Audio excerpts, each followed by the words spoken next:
ایک شخص جیل میں ہوتا ہے اور اس کا ساتھ والا دوست اس سے پوچھتا ہے کہ یار تم کس کیس کے اندر آئے ہو؟ تو وہ کہتا ہے کہ میں 302 کے کیس میں آیا ہوں، میں نے ایک شخص کو قتل کیا تھا۔ تو وہ شخص کہتا ہے کہ تم نے کیسے قتل کیا تھا؟ تو اس نے کہا کہ میں اپنے گھوڑے پر سوار تھا اور میلہ لگا ہوا تھا، رش کی وجہ سے ایک بندہ میرے سے ٹکراتا ہے اور وہ مجھے گالی دے دیتا ہے۔ جب وہ مجھے گالی دیتا ہے تو میں اپنے گھوڑے سے نیچے اترتا ہوں اور میں وہاں ہی اسے فائر مار کے اسے قتل کر دیتا ہوں۔ تو وہ شخص کہتا ہے کہ کیا تمہیں پچھتاوا ہے؟ وہ کہتا ہے بڑا پچھتاوا ہے۔ میں کہتا ہوں کہ ابھی بھی اب پھر اسی طریقے سے پھر میلہ لگے اور میں گھوڑے پر سوار ہوں، وہ مجھے ایک گالی نکالے، میں کہوں 2 اور نکالو، اور میں اپنا گھوڑا وہاں سے لوں اور وہاں سے نکل جاؤں۔ آج کی ینگ جنریشن سمجھتی ہے کہ جو لوگ کندھے کے اوپر بندوقیں لٹکا کے پھر رہے ہیں وہ بہت ہی عیاشی کے اندر ہیں، عیش و عشرت کے اندر ہیں، یعنی کہ انہیں بہت مزہ آتا ہے۔ یہ وزن کوئی اٹھا سکتا ہے۔ جو بات بات پر بندوقیں نکال لیتے ہیں نا، ان کو یہ نہیں پتا، ان قبرستان والے سے پوچھو کہ زندگی کی کیا قیمت ہے، یا جیل والوں سے پوچھو آزادی کی کیا قیمت ہے، جو بات بات پر پستول نکال لیتے ہیں۔ یہ نکالنے آسان ہوتے، یہ جو آج کی ینگ جنریشن ہے اور یہ سمجھ رہی ہے کہ بندوق جو ہوتی ہے وہ اگر یہاں رکھی ہو یا پسٹل ہاتھ میں ہو تو اس سے بڑا فائدہ ہوتا ہے۔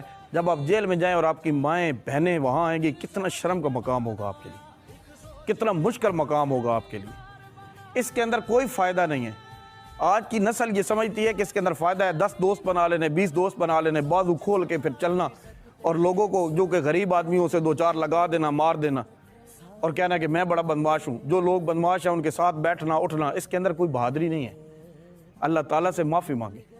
جو شخص جیل کے اندر ہیں، کبھی جا کے ان کے انٹرویو لیں، وہ کہتے ہیں کہ ہم اتنے پچھتاوے میں ہیں کہ جس کی انتہا ہی نہیں۔ آپ جا کے قبرستان میں دیکھیں جو لوگ بدماشی کے بھید چڑھ گئے۔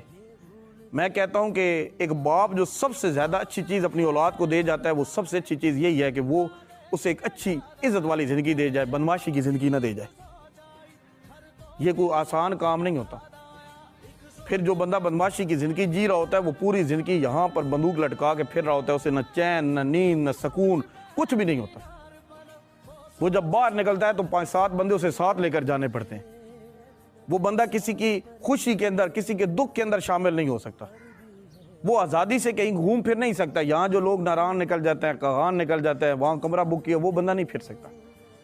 اگر وہ باہر بھی پھر رہا ہے، جیل کے اندر نہیں ہے، باہر بھی اس کی زندگی ہے، جیل کی طرح ہی ہے۔